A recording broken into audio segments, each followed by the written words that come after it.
Vila Imperial, a emissora da diversidade cultural, política e social de nossa cidade de Petrópolis.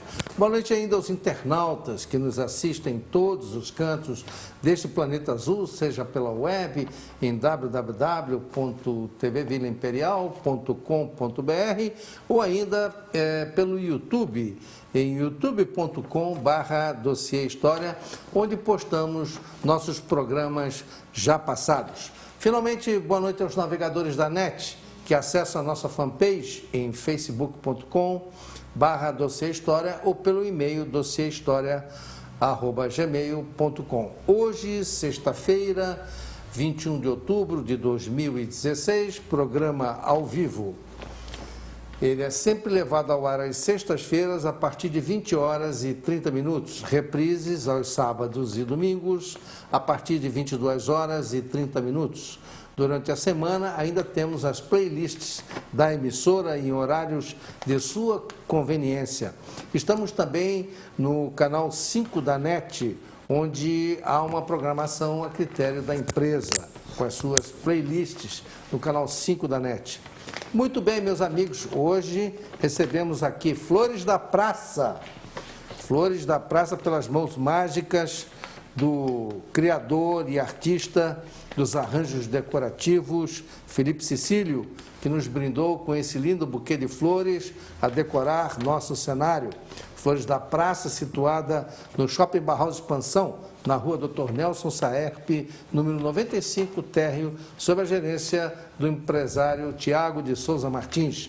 Faça suas compras em Flores da Praça pela internet, em www.floresdapraça.com.br ou ainda pelo telefone 2237-1955, 2237-1955. Muito bem, meus amigos, estamos iniciando o nosso programa e hoje temos uma notícia aqui de Petrópolis.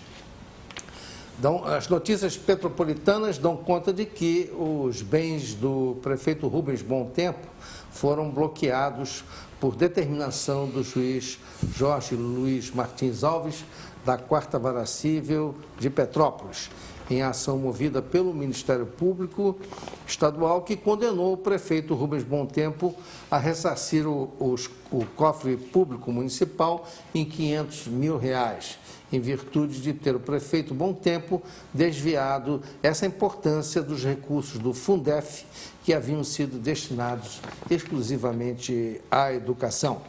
Em cumprimento da sentença, o juiz ordenou a penhora da conta bancária, mas só havia R$50 lá, fato que motivou o bloqueio de seus bens em garantia do valor desviado. Provavelmente, o prefeito desviou essa verba para direcionar em outras despesas. Afinal, estamos em ano de eleição e o dinheiro é muito ralo, muito pouco. Com a palavra, o prefeito Rubens Bom Tempo para se explicar à população petropolitana. Das duas umas, ou o prefeito Rubens Bom Tempo foi mal assessorado pela sua equipe, ou então, não havendo outra alternativa de dinheiro disponível, fez por livre e consciente vontade esse desvio da verba para aplicar em outro setor que ele achou mais conveniente. Uma das vantagens da democracia é a alternância de poder.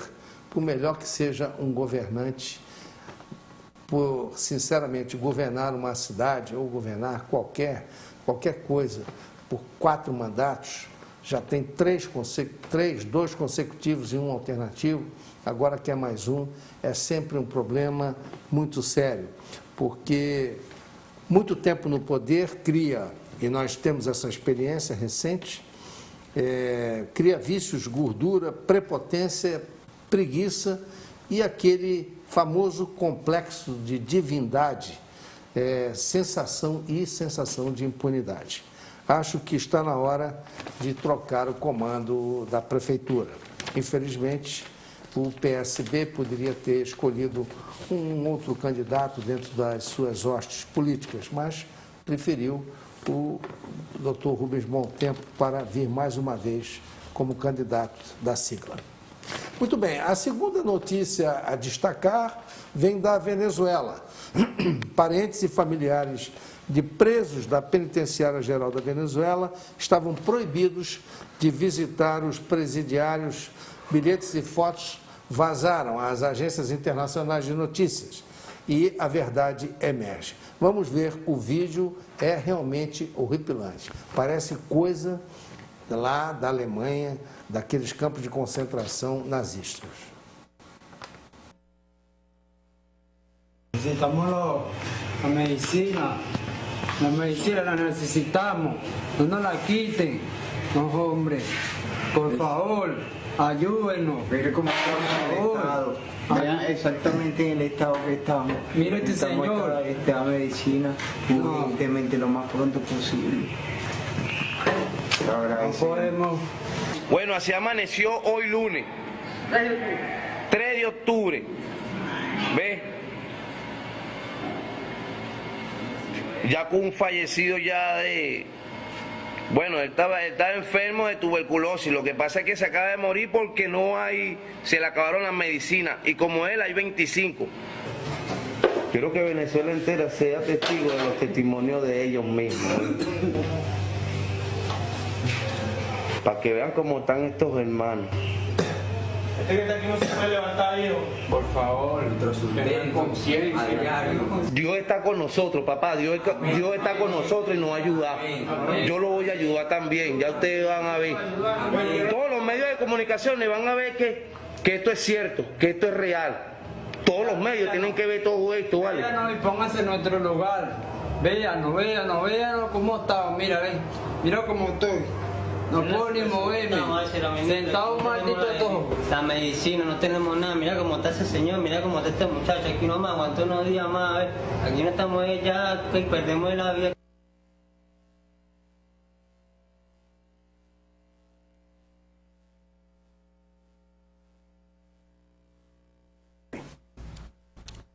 Esse parece que é o socialismo que o Foro de São Paulo preconiza aqui na América Latina. Não deu resultado em lugar nenhum esse socialismo. A miséria em Cuba, a miséria na Venezuela, que seguiu o mesmo caminho de Cuba, fatalmente na Bolívia e o Equador também vão começar a aparecer. O Uruguai já dá sinais de esgotamento. Um pedaço de torta lá está custando R$45. A inflação galopante, 1 litro de gasolina R$5. Esse realmente é o resultado do socialismo. Fora do capitalismo puro, não é esse capitalismo de Estado, é fora do capitalismo e da produção da riqueza pela iniciativa privada, realmente não há solução. Mutatis mutandis, vamos ao nosso programa de fundo, vamos falar de coisa boa. Nosso convidado de hoje já é conhecido do nosso público cativo. É o consultor em meio ambiente, Ricardo Brau. Hoje ele retorna aqui, é o homem que escalou o Monte Roraima, hein? Já fizemos um programa aqui sobre isso. O nosso tema de hoje, porém, é a educação ambiental.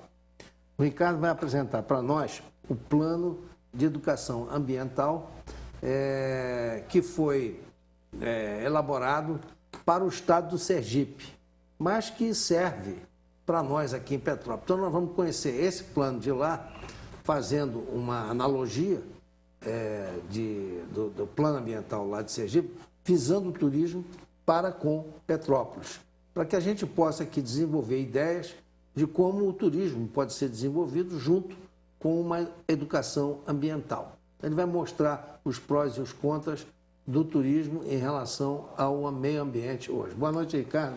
Prazer muito grande estar com você. Boa noite, Gilberto. Muito obrigado por poder apresentar esse trabalho aqui. Pois não. Eu vou deixar, então, você livre para que você apresente aos nossos telespectadores a dimensão de como é que corre essa ideia do plano ambiental visando o turismo. Então, fique à vontade. Bom, esse aqui é o Plano de Educação Ambiental, que é do PRODETUR, do Programa Nacional de Desenvolvimento do Turismo.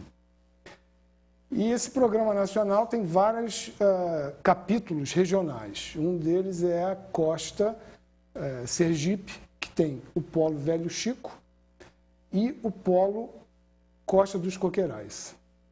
Então, são duas áreas importantes para o turismo lá. Na Bahia já tem a Costa do Descobrimento, a Costa do Dendê, Chapada Diamantina, e você vai para Alagoas, Costa dos Corais. Então, cada estado se responsabiliza em elaborar um plano de desenvolvimento do turismo sustentável. E dentro do plano existe a questão de gestão ambiental.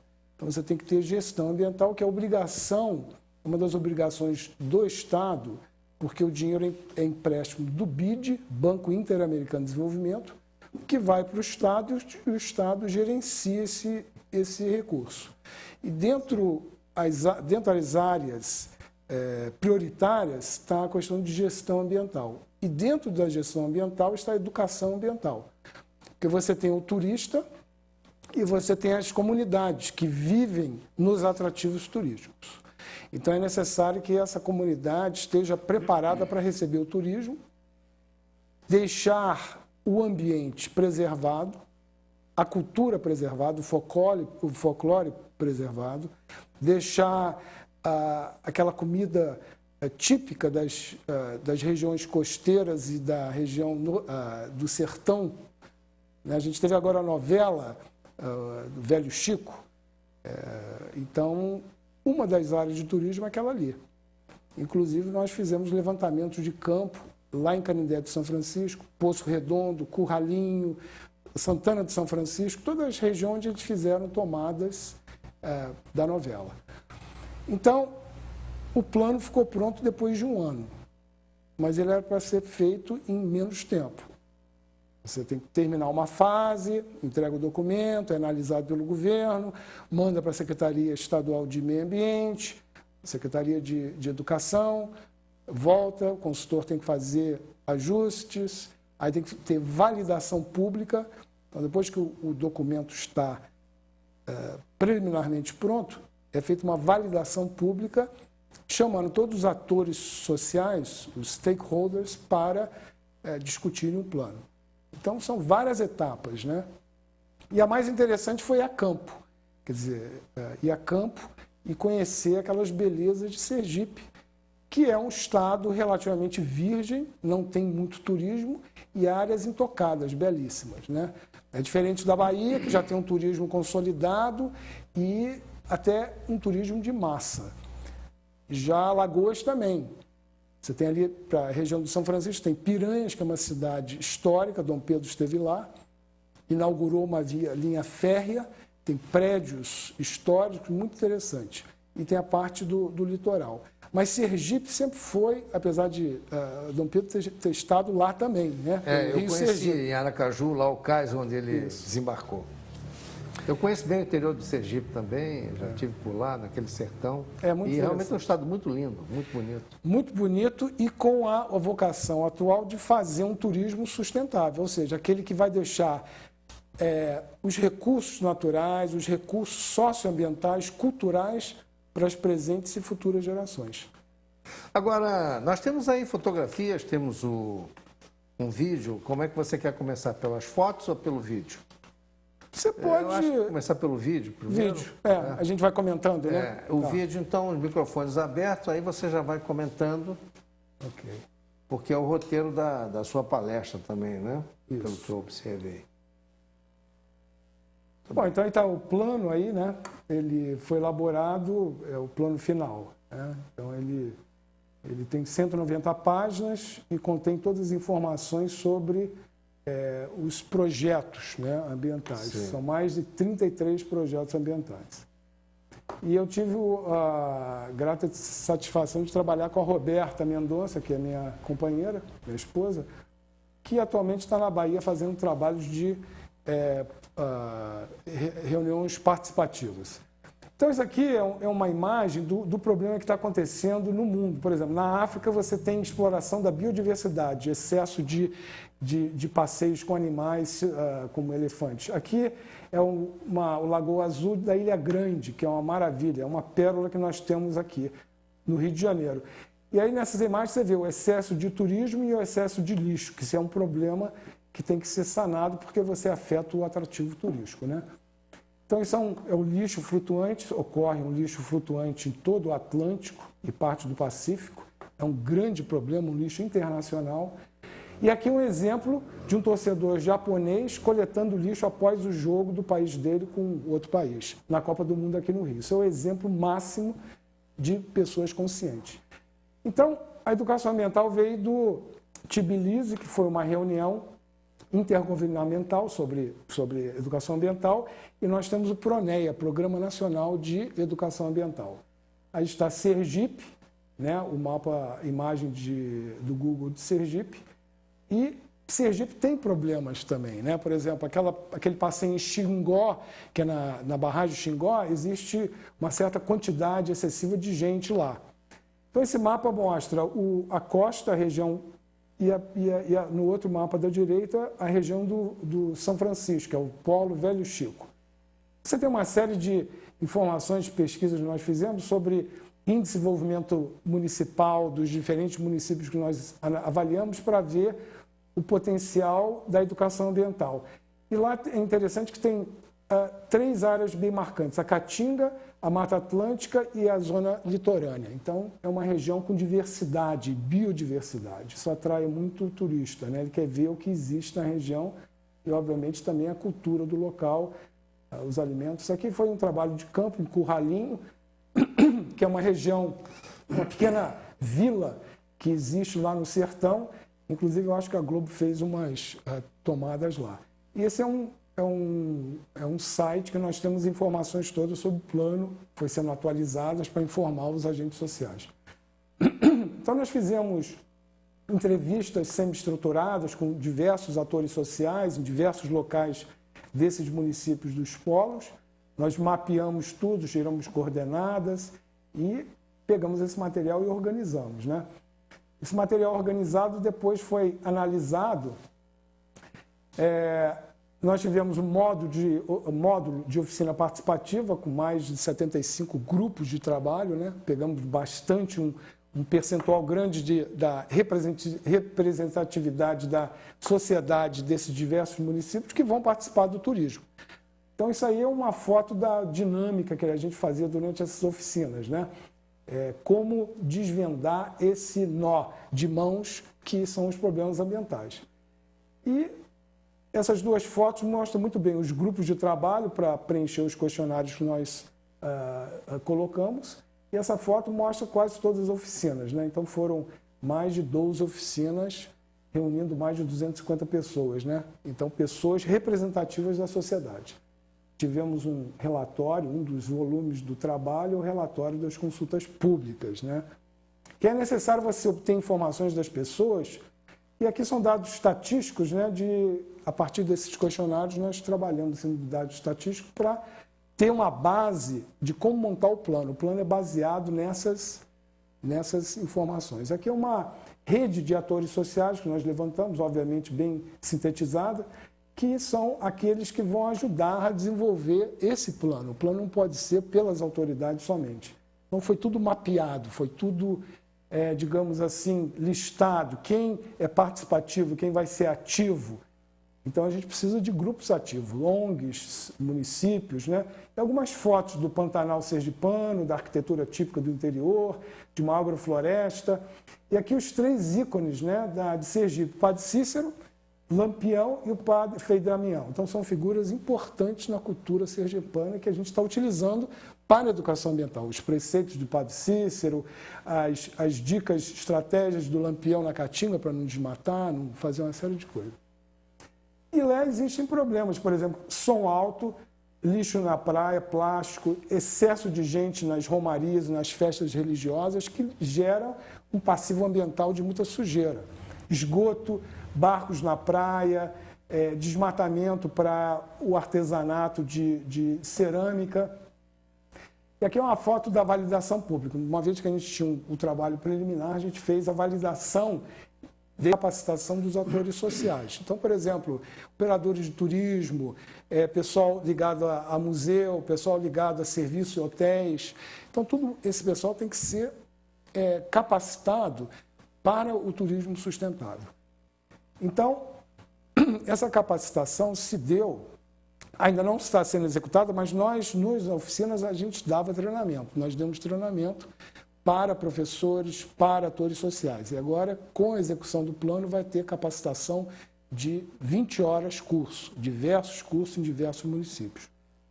Bom, essa capacitação é fundamental para formar agentes e pessoas que vão transmitir informações. Então, na escola, os professores vão ensinar as crianças. E, além disso, a gente também tem projeto de capacitação das crianças, guias mirins, ensinar o que é o turismo sustentável, o que é você criar artesanato com base sustentável, né? Então, por exemplo, utilização de garrafas PET para fazer pequenas hortas.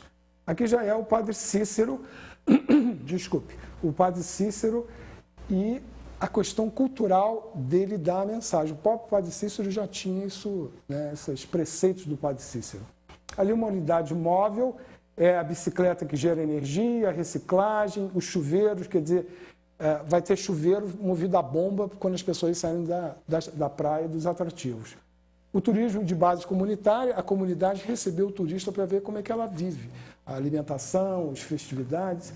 Ali é o mascote, que vai ter um mascote para divulgar a educação ambiental em eventos culturais, a educação ambiental em unidade de conservação, quer dizer, lá tem muitas unidades de conservação antigas e importantes. Então, como o turista deve se comportar num parque municipal, num parque estadual.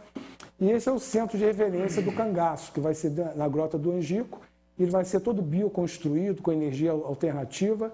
E, por fim, a proposta de fazer uma observação de aves, que é uma indústria milionária nos Estados Unidos e no mundo, e fazer esse tipo de atividade lá também, que tem pássaros raros lá, né? Para as pessoas irem observar pássaros em silêncio e atrair observadores de diversos países.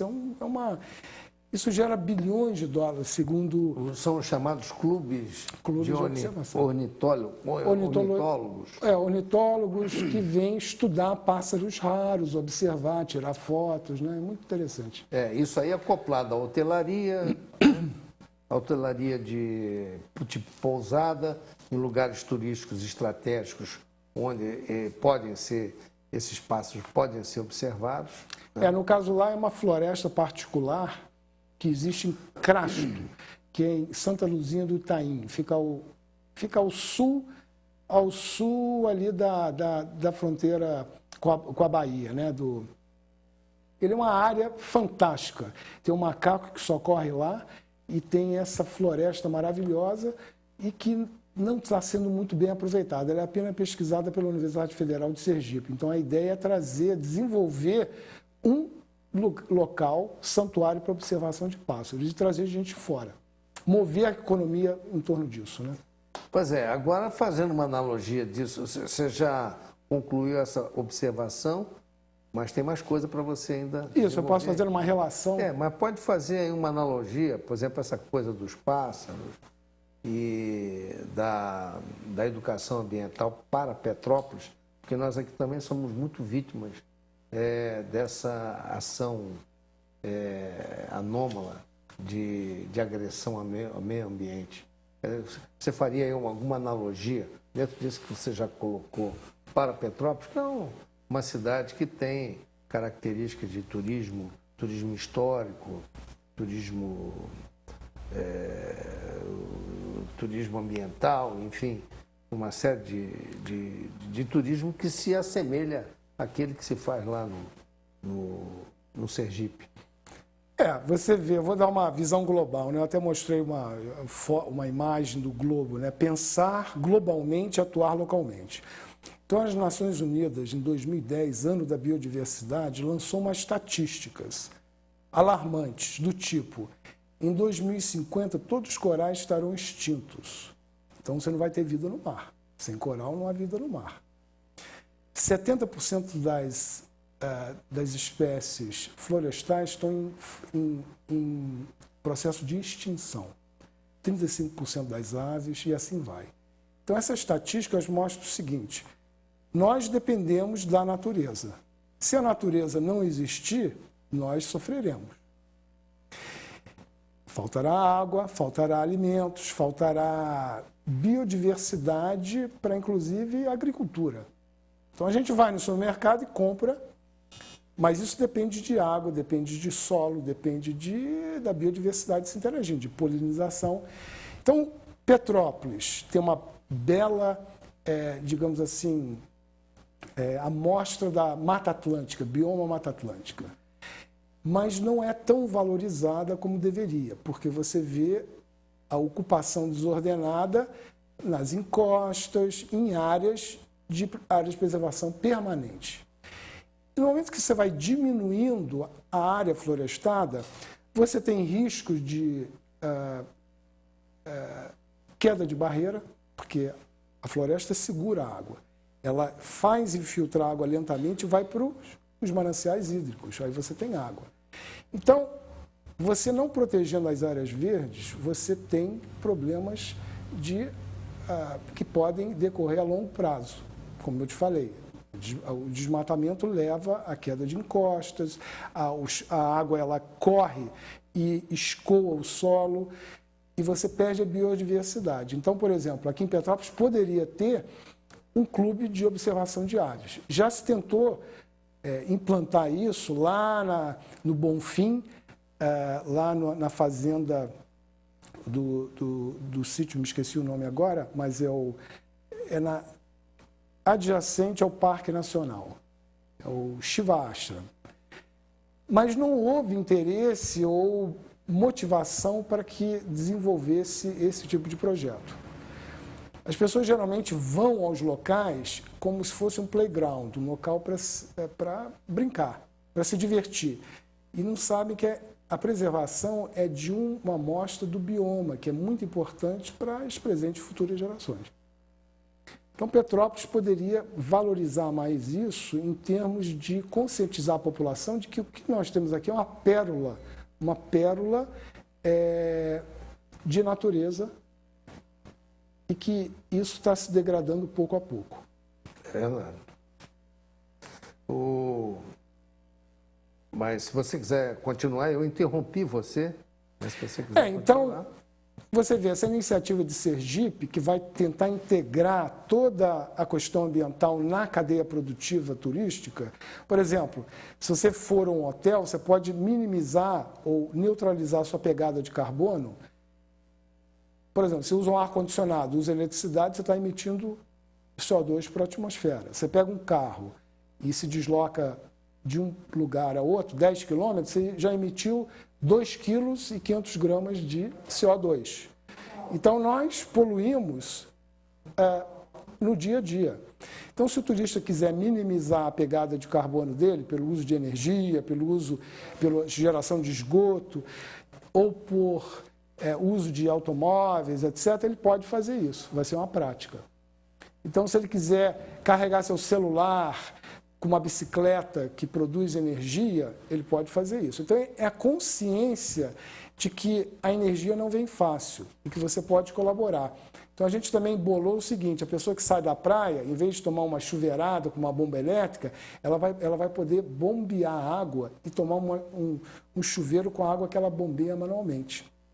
Então, a gente está bolando também hortas urbanas para que os restaurantes que servem os turistas colham aquele alimento orgânico e utilizem no restaurante, nos pratos típicos, né? A gente também colocou que é necessário preservar a cultura. Então, festivais de música ecológica, festivais gastronômicos, feiras ecológicas, né?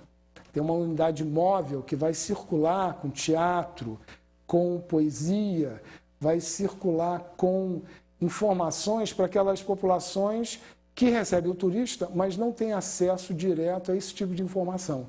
Então, ele vai para lugares como Indiaroba, vai para lugares como Canindé, e lá fazem eventos reunindo a população, para a população se conscientizar.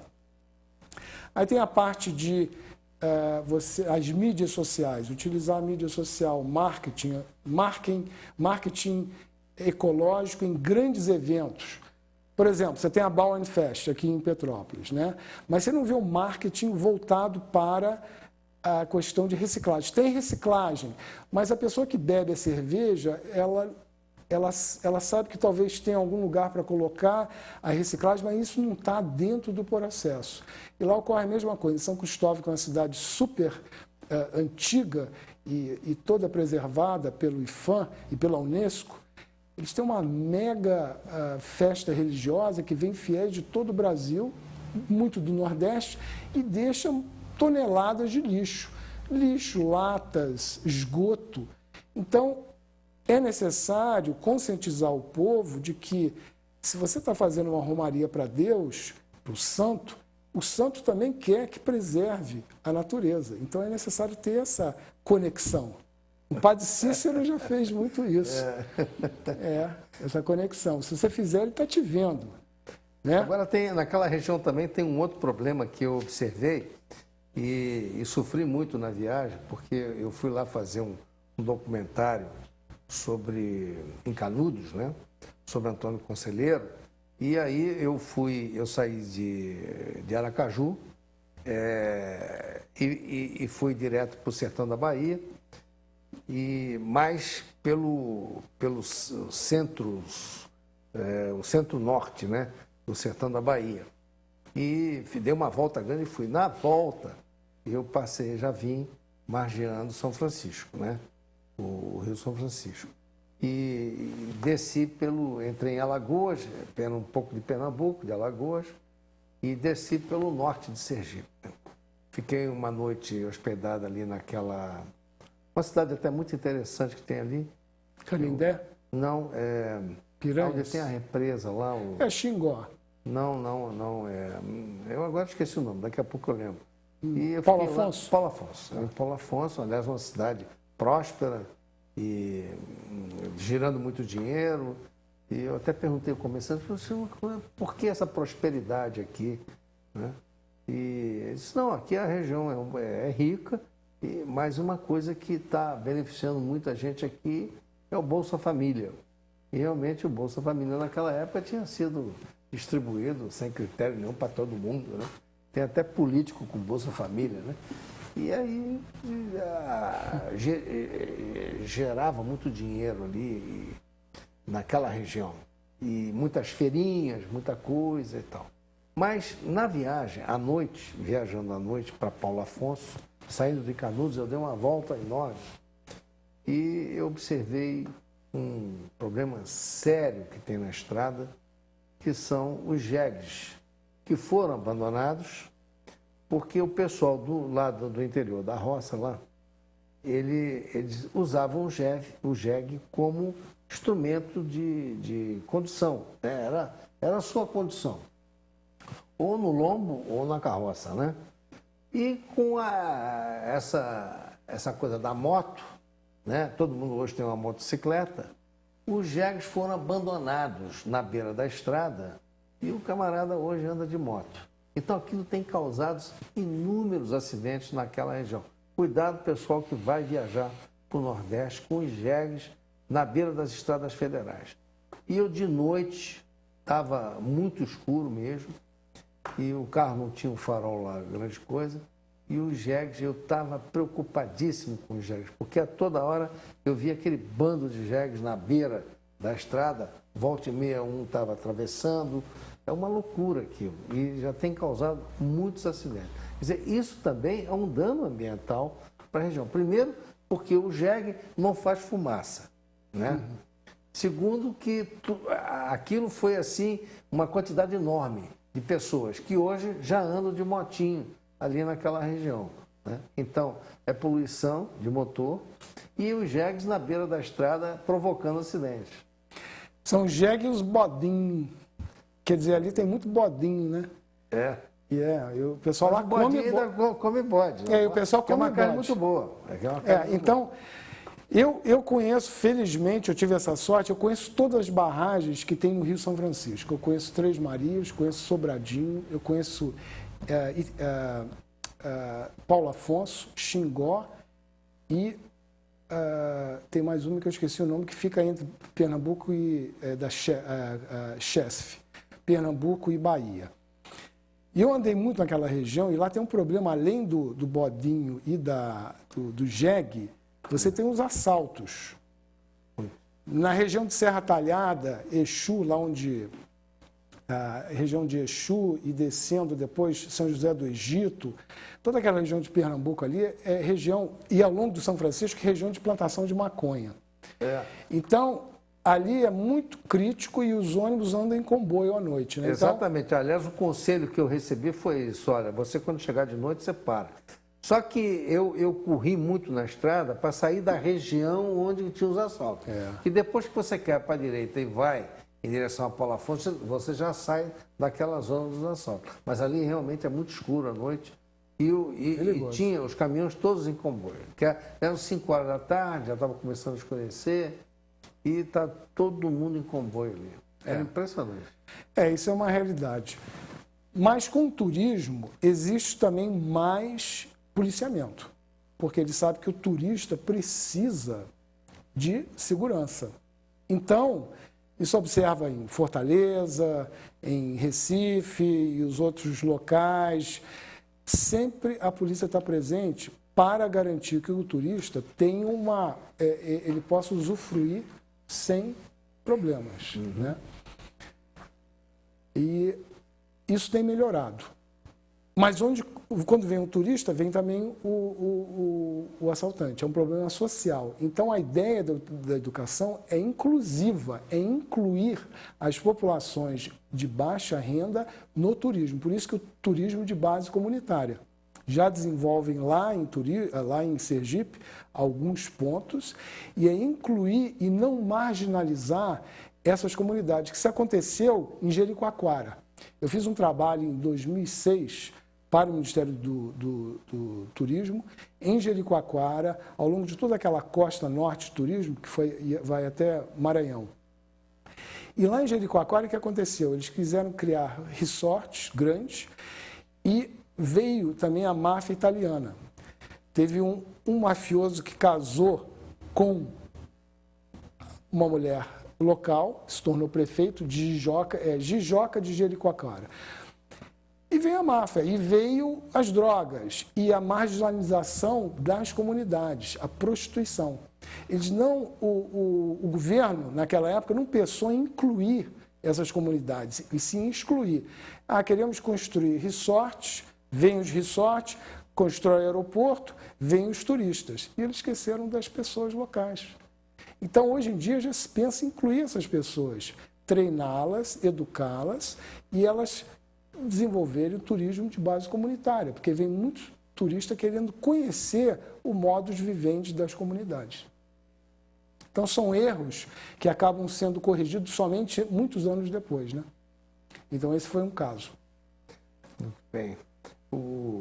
Eu perguntaria a você se esse projeto ele se estende também para as grandes cidades do estado. Por exemplo, Aracaju, que é uma cidade grande, e é uma cidade muito bonitinha, arquitetonicamente bem dividida e tudo. Se aplica também em Aracaju ou esse projeto visa mais o interior? Não, é uma boa pergunta. Aracaju é o centro, ali que está o Prodetur, ali que está a Secretaria de Turismo. Dali é o núcleo que fica na é o polo Costa dos Coqueirais. Você tem cidades importantes como Estância, que é onde morou Jorge Amado. Você teve pessoas que desenvolveram a cultura e divulgaram a cultura sergipana, nordestina, como José de Dome, que era um pintor que depois foi morar em Cabo Frio. E você tem outras cidades como São Cristóvão e Laranjeiras, são cidades belíssimas. É um Ouro Preto, mais antigo que Ouro Preto, dentro de Sergipe, São Cristóvão. Cidade toda preservada, com grandes igrejas, fantástico. Aliás, é uma cidade que está no roteiro obrigatório. Todo mundo que vai a Aracaju passa em São Cristóvão. Mas nem sempre. mas nem sempre. Porque qual é o turismo de Sergipe? Você chega em Aracaju, você fica uns dias ali e vai para Xingó. Você vai lá para a região do Velho Chico. E geralmente é um turismo rápido. A pessoa vai dar o passeio de barco e retorna para Aracaju. E não fica lá. Então, eles estão preocupados com essa questão do turista ficar na região, nas cidades históricas ali do Vale de São Francisco. É o mesmo problema que nós temos aqui em Petrópolis. E o turista, principalmente o turista internacional, o estrangeiro, ele vem de ônibus, visita o museu e vai embora de tarde. Praticamente ele não deixa nada aqui. Então, como resolver isso? Então, Dom Pedro esteve em São Cristóvão. Aí eu dei uma ideia. Você conhece a história do Lago Ness, lá na Escócia, do monstro? Loch Ness. Eu estive lá. Você esteve lá? Tive. Eu também estive lá. O Loch Ness é digamos assim, é um mito que atrai turista o ano todo, em décadas e décadas. Aí E eles lá em Sergipe têm um problema de que muita gente vai para Mangue Seco, na Bahia, e não vem. Ou seja, o turista que chega em Aracaju vai para Mangue Seco, na Bahia, e depois retorna. Ele não fica em Aracaju.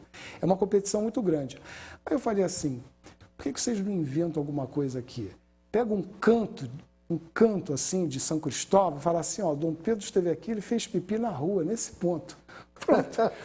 Isso seria um mito criado, né, para atrair o turista e ter assim, bom, Dom Pedro esteve aqui e fez pipi nesse cantinho aqui. Cria o mangue molhado, porque eles têm muito mangue lá. Em vez de o mangue seco na Bahia, faz o mangue molhado em Aracaju. Quer dizer, ali em São Cristóvão tem um manguezal maravilhoso, ninguém sabe, tem um passeio, nós fizemos o passeio. Então tem que pegar o imaginativo do turista e falar assim, olha, faz isso porque você vai ter um descobrimento. Então tem que criar esses mitos para atrair o turista, né? Aquele cais onde ele desembarcou, que eu estive lá, fiz uma sessão grande de fotos ali, está muito abandonado aquele cais. Tem lá uma placa e tal, mas infelizmente eles não têm essa consciência histórica em relação à monarquia. Você sabe que o Nordeste é um pouco rebelde em relação à monarquia por influência pernambucana, né? O estado assim, mais republicano da história do Brasil é Pernambuco, né? Pernambuco. Eu me lembro que tem uma passagem muito interessante quando os restos do Dom Pedro I estava vindo para o Brasil. O governador lá de Pernambuco disse que ele tinha que passar não sei quantas milhas da costa, porque não podia passar lá próximo, porque eles têm verdadeiro ódio de Dom Pedro I, em função daquelas revoluções que ele acabou abafando ali e fuzilou muita gente, né? Inclusive o Frei Caneca e tal, aquela coisa.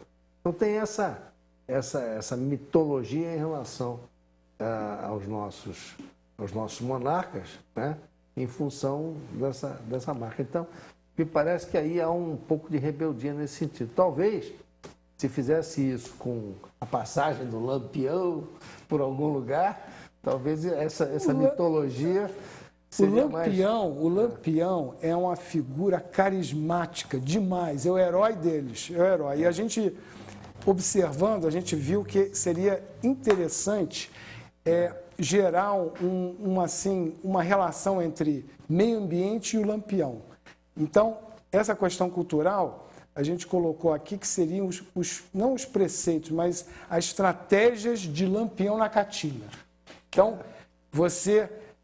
o Lampião não deixa rastro, ele não desmata a Caatinga, porque perde o esconderijo e não deixa rastro. Então, o turista também não pode deixar rastro, deixar sujeira lixo. Desmatar, jogar bituca de cigarro para queimar a Caatinga, ele tem que proteger a Caatinga, né? Então, o Lampião tinha suas estratégias ali, porque ele dificilmente era pego, ele só foi pego porque ele foi denunciado na Grota do Angico, que é um monumento natural. Ele foi pego ali porque ele foi denunciado, ele foi traído.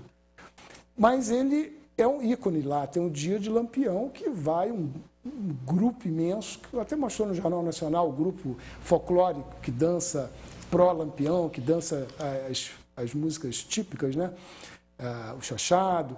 Então eles fazem uma missa do cangaço lá na Grota do Angico e junta muita gente. Então o Lampião é um ícone importante para o turismo. Assim como o Padre Cícero no Ceará. O Padre Cícero lá Frei também. Damião, né? O Padre Cícero lá também. Eu tenho até aqui os preceitos Padre Cícero. Né? Então, são preceitos antigos de não desmatar, de não caçar, de preservar a água. Então, são preceitos Padre Cícero. E aqui a gente também colocou as estratégias de Lampião. Quer dizer, Lampião dá estratégia para a educação ambiental. E esse projeto já está sendo executado lá? Ele vai ser licitado. Então, uma empresa, organização vai ser habilitada através de uma licitação e vai ser executada 2017 e 2018. Quer dizer, são horizontes de 2 anos. Perfeito. Muito bem, nós estamos chegando ao final do nosso programa, mas se você quiser concluir algum pensamento aí, eu deixo a você à sua disposição, que ainda tem que apresentar hoje um número musical que eu quero oferecer a você e aos nossos cativos telespectadores. Mas se você tiver alguma coisa para concluir ainda... Bom, se você valoriza... Quer dizer, esse projeto está aqui, mas ele também pode ser adaptado para Petrópolis, né? Eu acho que essa é a sua grande mensagem. Ele está aqui, pode ser adaptado, teria que ser adaptado dentro das características de Petrópolis. Claro. E aquela coisa, nós dependemos da natureza, então ela tem que ser preservada para as populações, nossos filhos atuais, as pessoas que vivem atualmente e pensando nas gerações futuras. Os índios brasileiros pensam em 7 gerações. Eles querem deixar um legado para as 7 gerações, deixar algo preservado, a qualidade. Então, a gente teria que ter esse tipo também de respeito e valorização da natureza. Vamos deixar a natureza preservada para as futuras gerações. Beleza, muito bem. Bom, Ricardo Brown, muito obrigado pela sua presença, pela brilhante explanação. Obrigado. Sempre que você tiver alguma coisa interessante, estaremos aqui à disposição. Perfeito. Já temos aqui mais ou menos entabulado para uma outra pessoa ligada a você, que é seu parente, que é um geólogo, conhece o Brasil inteiro, e nós vamos aqui fazer um programa especial para falar sobre geologia. Né? Perfeito. E, inclusive, falar sobre essa possibilidade do tsunami, né? Ali das Canárias, aquelas placas tectônicas ali, parece que estão uma ameaça de um grande tsunami no Nordeste brasileiro. Ele vai poder esclarecer. Então está muito bom. Bom, meus amigos, o musical, já que falamos de turismo, né, e educação ambiental, o nosso musical da noite, que eu quero oferecer aos telespectadores, também não deixa de ser uma mensagem de preservação ambiental. E também quero aqui homenagear e oferecer ao meu convidado da noite, o Ricardo Brown. Então nós vamos ouvir uma música portuguesa muito popular lá na terrinha, que fala de vinho verde, fala de volta ao lar, de saudade. Né? Saudade é a única palavra em qualquer idioma, só o português é que tem essa palavra saudade, e que só nós temos a condição de sentir o que é a saudade. Nenhum outro povo, nenhum outro idioma consegue expressar aquilo que a gente sente como a saudade. Bom, então nós vamos trazer um pouco da região do Minho, das aldeias, da natureza exuberante daquele local, a limpeza e a educação ambiental do povo português. Nós vamos ouvir com fundo musical a música, uma canção muito bonita, Verde Vinho. É o nome da canção, na voz do cantor Paulo Alexandre. Vamos lá.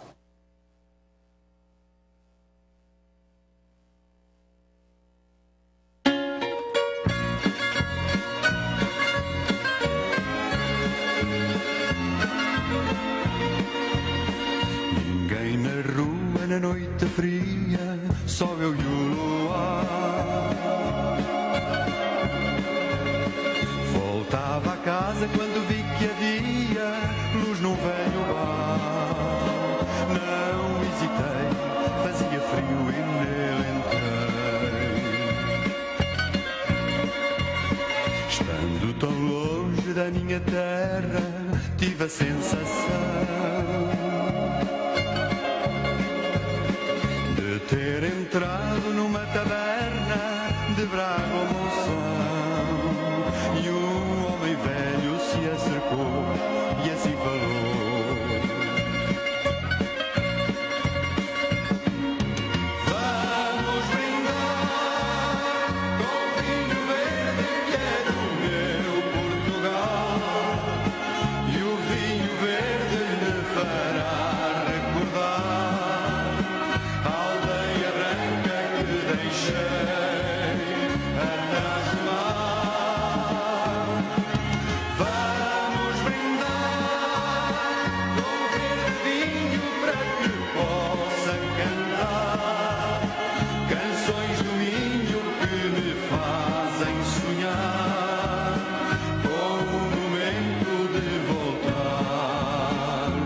que deixar tudo quanto existe para o fazer feliz. A noiva, a mãe, a casa, o pai e o cão também. Pensando agora naquela cena que na estranja vi,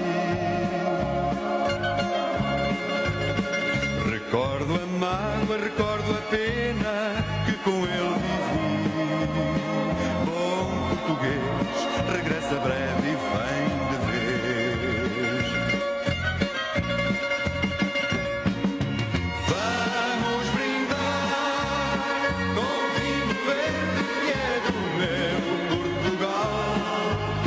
E o vinho verde me fará recordar a aldeia branca que deixei atrás do mar. Vamos brindar com verde vinho para que possa cantar canções do Minho que me fazem sonhar com o momento de voltar ao lar. Vamos brindar com vinho verde que é do meu Portugal. E o vinho verde me fará recordar a aldeia branca que deixei. Bom, meus amigos, chegamos ao final do nosso programa. Eu quero agradecer a audiência e quero aqui renovar o meu compromisso para a semana que vem, na sexta-feira próxima, com um novo programa. Estaremos aqui às 20 horas e 30 minutos. Uma boa noite a todos, um bom final de semana e até